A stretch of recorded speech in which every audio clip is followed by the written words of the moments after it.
All right. Today we're going to talk about how to make a flight test slow stick without using any of the 3D printed parts that you normally have to create in order to put this together. Um, this one is the first one I built, and I pretty much figured it out as I went along, putting it together, how to do it out of mostly foam board and a little bit of wood here and there. But it's all foam board parts, and this plane here probably has at least a dozen flights on it, including one small combat where it was this plane and about 9 flying wings, and this plane was the last one flying, by the way. So it's pretty durable, and it's pretty much identical to the flight test platform, except for I added a little bit of span to the wing. The cord is the same, and I changed the tail, the vertical stabilizer, and the rudder a little bit. I gave it this forward pivoting section instead of just a straight hinge, just to undo some of that shading that the horizontal stabilizer does to the rudder on the actual flight test version. They made it taller too, just as it works a little better that way. It seems so anyhow. And adding a little bit of span was kind of necessary because I'm using a foam that I think is like 50% heavier than the actual flight test foam. So I wanted to give it a little more area. But other than that, yeah, this whole thing is just flight test foam. So I'll show you the actual wing from the flight test plans, which you can download for free on the website. See, it's just a little bit smaller. My friend laser cut these for me. This is from the first one I made. He got me 3D printed me the plastic parts too. And his broke almost immediately because the plastic in his machine is very brittle. I'll show you the one that I have. This one still works. This one also has a lot of flights on it. But here's the front wing support. You see that one's already a little crackled. Here's the back wing support. It's got a horizontal stabilizer brace. And they have you print one of these little things for the push rod guides. There's a little servo mount that gets printed. I don't know if there was a receiver mount. I mean, I use this little, R84 things the size of a postage stamp. You just wrap a Velcro strap around it for this situation. And then there's a little battery mount here, and then there's a motor mount that also broke immediately because that's just because of the type of plastic. So anyway, this one did fly, but I mean, I had to repair it a lot, and it's that just broke off all the way now. So. And the problem with the 3D printed parts is that you have to get the arrow shaft that's exactly the same size as whatever your 3D printer thing made these. And in this case, I think it was 7mm or whatever, and it wasn't as easy as you'd think to find exactly that diameter arrow. So with the all foam board one, you can customize your wraparound pieces to whatever size your arrow shaft happens to be. I'll show you how that works in a second. And on this one, I reinforced the push rods with some fiberglass sticks. That makes them a little less prone to flexing. I don't think it's really that necessary. I didn't do it on this one, and this one flies fine. And you see how the tail is really short on this, and how that could really get shaded out of usefulness at the right angle of attack, especially going around a corner. This one tended to do a lot of a pretty turny,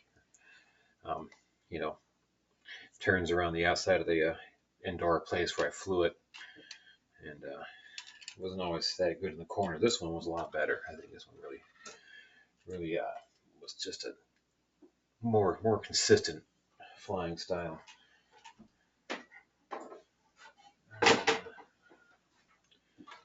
So anyway, we take the wing off here, and I'll show you. The wing again is just like, I won't go over how to make the wing in detail, except for I showed you how much wider I made it, about 1.25 inches on either side. And you just build it like they say, every there's 1, 2, 3, 4 sections, 7/8 of an inch apart. You slice them, you score them, do these little thing with the barbecue skewer, and and you put the right amount of, camber into it when you glue it together and tape it together like this, and yada yada. This notch here is for a reason. I'll talk about that in a little bit. So let's put that aside and get to the actual plane, because that's where the fun part is. It's where you're really doing things differently than the flight test version. So first of all, the wing supports is where I started when I began to come up with this mess here. Is I just basically cut a triangle or a shape similar to the wing support that's plastic, and then I cut another one the same profile, and I cut just enough out of the top of it so it has a little cradle there. And then I did the same thing for the rear ones, and then I put a hole through them at it's about 7/16 above the bottom flat here. I did the same height on both of them, and what's really handy for making a nice hole in this foam is one of these little reamers. I got one of these at a garage sale. Once you get your hole started with a dowel rod or a pencil, you spin this thing in there. It makes it nice and even, and it follows the center. You don't have to like cut a little razor blade hole with an X-Acto knife or anything. And then, what I did was I took shrink tube that was big enough to fit loosely around this carbon fiber, but it was so shrink tight onto it. Then I put a little soap on the carbon fiber rod, the arrow shaft, and you heat shrink the tube on there until it's nice and drawn tight. And the bigger the piece you can use, it actually draws tight on there, the better. That way it gets thicker. Here comes the cat, and then you can ream this hole big enough so the piece of shrink tube fits through the hole in your wing support. And then I glued the carbon fiber in. I glued the shrink tube into the wing support, and that becomes kind of like the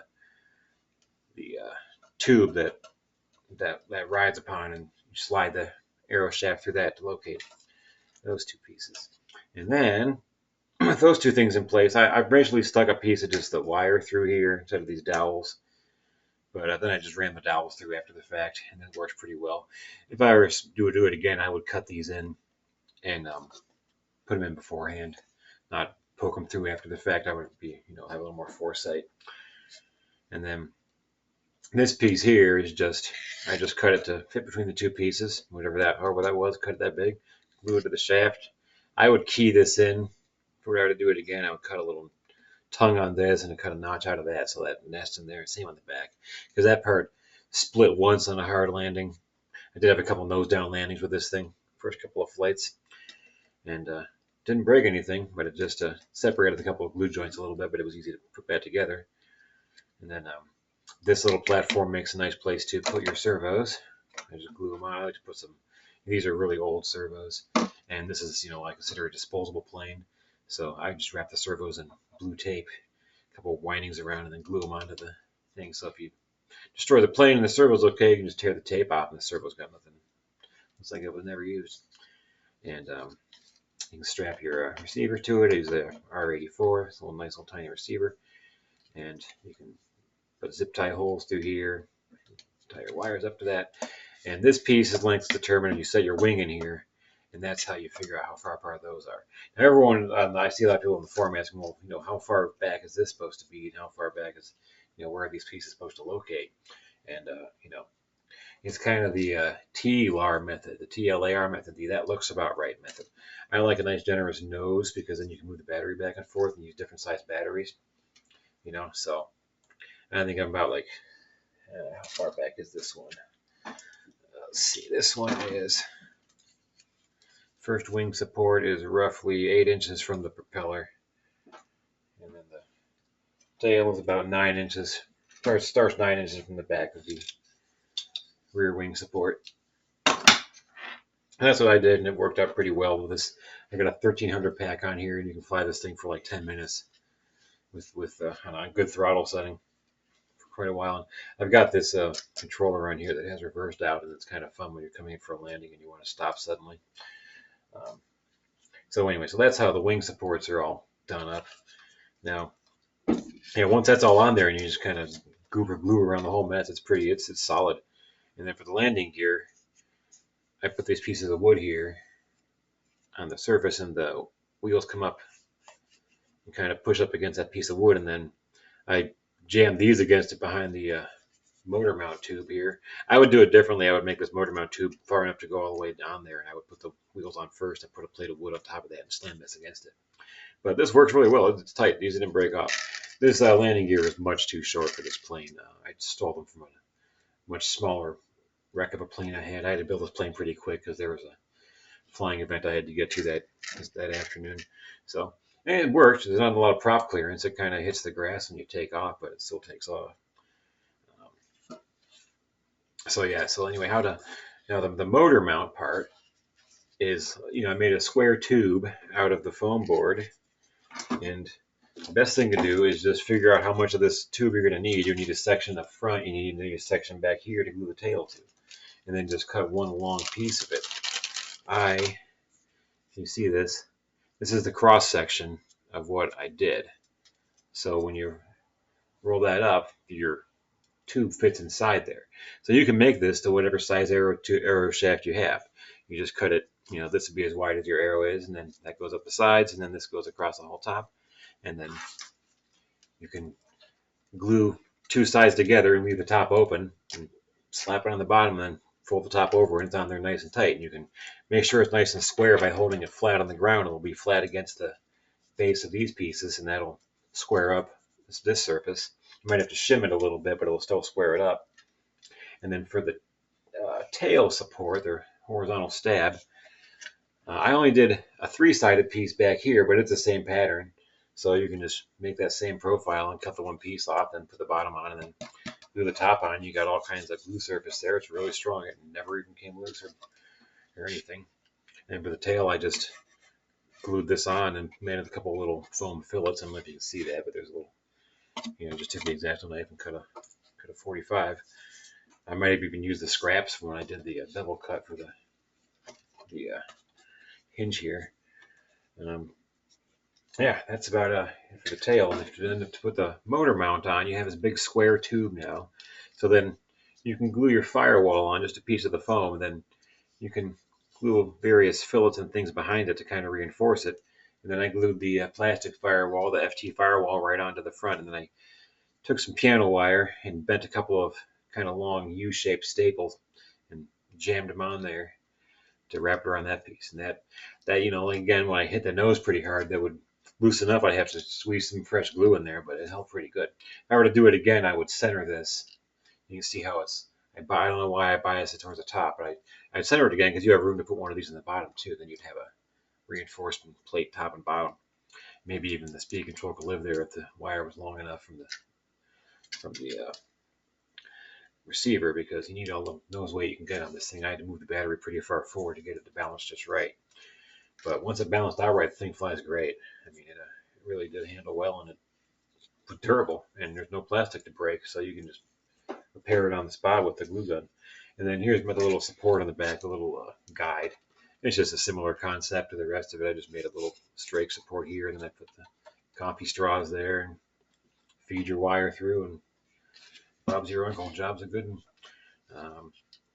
And I'm using a 2206 motor with a 6x3 6x3 prop. And that's mellow enough for it. The other one I was using a 6x4.5, but it was the same motor. So it was a pretty fair comparison as far as flyability is concerned. The good balance point I found on this, if you do the wing exactly like I did, is the second to last crease. Here's the last crease. You want to balance it on the second to last crease, and that's a good center of gravity. These things like to climb under power no matter how much down thrust you give them. So nose heavy is pretty much almost never shows up. And so yeah, it's a pretty simple thing to do. And then you've got a plane for basically next to nothing but the parts in an arrow shaft, and you can make it out of almost all scrap. I'm sure you can get everything out of one piece of foam board, and a couple pieces of dowel and some creative use of balsa here and there. Here I just glued a strip of Velcro on the bottom, and then I can put the battery anywhere I want, front to back. If I have a smaller battery, I can push it farther forward to get the extra weight. And yeah, that's about it. I mean, the thing looped and rolled and everything I wanted to do. Taxi's great. And I just made little copies of the pieces that I make. one. And then this is the other one. This is the rear one. The angles are pretty much the same. So, and then there's the little center mark for where the hole for the shaft goes, and that between that, and this little profile for the square tube sections you glue on. That's it. And yeah, so I think this, as far as I'm concerned, it didn't take me as long as getting someone to 3D print the parts for me, or having to buy them or order them, or and then the ones we got would break anyway, because they're, it depends on, you might not have a friend who has a machine, but their machine might use really crappy plastic, and then you fly it once in your first hard landing, and the thing is just like toast. So this one, man, you can pretty much crank it, and I had a few good rough landings, and even got hit by one of the wings during the combat. I got hit pretty hard, and it didn't crash, so I was pretty impressed. So anyway, that's it for this one. Happy flying, kids.